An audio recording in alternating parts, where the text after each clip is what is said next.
I accidentally became the character I was supposed to play, and the only thing I forgot was the ending that could have saved my life.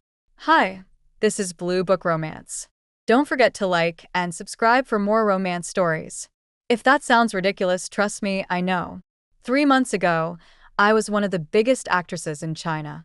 3 days ago, I was arguing with the director about how stupid my character was. And now, I was kneeling in a courtyard in ancient China while a noblewoman poured tea over my head. The worst part? I knew exactly what was going to happen. Mostly. My name is Lin Sinny. Well, it was. In my world, I was filming The Fall of the Jade Phoenix, a historical drama about court politics, betrayal, and doomed romance. I was cast as Shen Yue, the female lead, also the biggest pushover I had ever read. I complained about her constantly. Every script reading ended with me asking the writers the same question. Why doesn't she fight back? Shen Yue spent most of the story sacrificing herself for other people, especially her best friend, Lady Zhao Lian, the same best friend who eventually became the main villain. The audience was supposed to feel heartbroken. I mostly felt annoyed. Then I got hit by a falling stage light and woke up as Shen Yue. Unfortunately, the universe has a sense of humor. Miss Shen? The voice pulled me back to reality. I blinked. A beautiful young woman stood before me. Gentle eyes, elegant smile, white silk robes. Lady Zhao Lian, my best friend, future villain, current tea thrower. Oh heavens, she gasped. I didn't mean to spill it. Liar. I knew the script. This was the first scene where Zhao Lian began publicly humiliating Shen Yue while pretending to be concerned. The original Shen Yue would have apologized. I stood slowly, then dumped the remaining tea over Zhao Lian's head. The courtyard fell silent. Every servant froze. Zhao Lian stared at me in shock. So did I, honestly. That wasn't in the script. What? She whispered. I smiled sweetly. Oh heavens. The servants looked terrified. I didn't mean to spill it. For the first time, I saw genuine confusion in Zhao Lian's eyes. And it was glorious. Things only got weirder from there. Because I knew the story. Mostly. I knew which ministers were corrupt, which nobles were traitors, which concubines were secretly working together.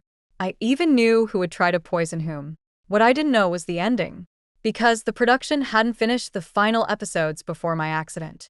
I knew everything until roughly the last 10%, which meant I knew where every trap was. Except the biggest one. Not ideal. 3 days after arriving in this world, I met the male lead, General Wei Jian. In the drama, he was one of the most beloved characters. Cold, loyal, terrifyingly competent. The Empire's greatest military commander. And the man Shen Yue eventually fell in love with. The problem was that their romance developed very slowly. The bigger problem was that the script version did not prepare me for reality. Because real Wei Jian was much more attractive than television Wei Jian. It honestly felt unfair. I first met him during a banquet. A drunken noble was insulting me publicly. Again. Apparently the original Shen Yue had the reputation of a saint, meaning everyone treated her like a doormat. The noble laughed. Lady Shen, surely you are not offended? I smiled politely, then prepared several insults. Before I could speak, another voice interrupted. Apologize. The room went silent. General Wei Jian stood near the entrance. Tall, broad-shouldered, black armor, sharp eyes. The noble immediately paled. I meant no disrespect. Apologize. He did, very quickly. Then practically fled. The general's gaze shifted toward me. For some reason, my heart skipped. Ridiculous. I knew this man was fictional. Technically. Thank you, General. His expression softened slightly. You're different than I expected. That should have been my first warning. Because from that day onward, Wei Jian watched me carefully. Almost suspiciously. Like he couldn't figure me out. Honestly, neither could I. The story continued unfolding exactly as I remembered. The crown prince remained weak and indecisive. The emperor grew increasingly ill. Several princes fought secretly for influence. And Zhao Lian slowly expanded her network of allies. In the drama, most viewers sympathized with her initially. She came from a poor family. She was overlooked, ignored, belittled. The problem was that she eventually decided the solution was destroying everyone around her, including me, especially me. One night, while walking through the palace gardens, I overheard her meeting with Minister Han, one of the future traders. My stomach dropped. This happened much earlier than I remembered. The crown prince must never take the throne, Zhao Lian said quietly. Minister Han nodded. And the general? Her eyes hardened. He will be dealt with. I froze. That wasn't right. In the script, Zhao Lian didn't target Wei Jian until much later. The timeline was changing, which meant my knowledge was becoming less reliable. Not great. The next morning, I found Wei Jian in a training courtyard. He was practicing sword forms. I watched for a moment, mostly because it was impressive, partly because I forgot how breathing worked whenever he moved. I know someone is there, he said without turning. Caught. I stepped forward. His lips twitched slightly. You stare often. My face burned. That sounds worse than it is. It sounds exactly how it is. I decided changing the subject was wiser. General, if someone were plotting against the crown prince. His expression sharpened instantly. What do you know? Too much. And not enough. The most dangerous combination. Months passed. The closer I grew to Wei Jian, the more obvious it became that something about his existence didn't fit. In the original script, he was supposedly the son of a loyal military family. Simple, straightforward, boring. Reality was different.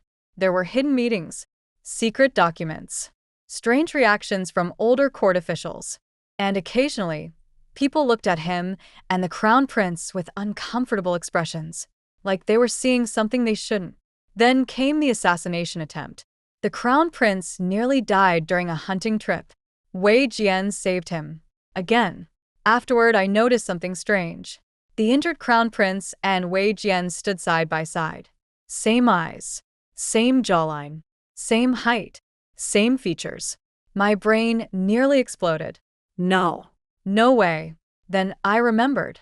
One scene from an unreleased script draft.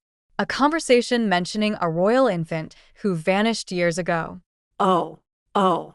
Suddenly, everything made sense. The secret finally emerged weeks later. Not through investigation. Through Zhao Lian. Because villains love dramatic reveals.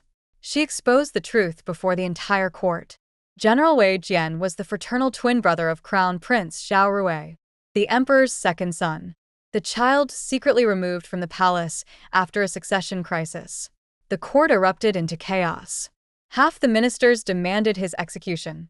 The other half wanted him declared heir. The crown prince looked devastated. Wei Jian looked furious. And Zhao Lian smiled. That was when I finally understood her plan. She wasn't supporting another prince. She wanted all claimants destroyed. If every legitimate heir fell, she could rule through a puppet emperor. The problem? I still didn't know how she lost in the original ending, because that part hadn't been filmed. For weeks I searched desperately. Every clue, every memory, every scrap of dialogue. Nothing. The ending remained a blank space. And Zhao Lian kept winning. She controlled ministers, merchants, military officers, even palace servants. At one point, I genuinely wondered if the original writers had simply made her too competent. Then the emperor died. The empire descended into chaos, exactly as the story predicted. Except now nobody knew who should inherit the throne. The crown prince lacked support. Wei Jian refused to seize power. And Zhao Lian manipulated everyone from the shadows.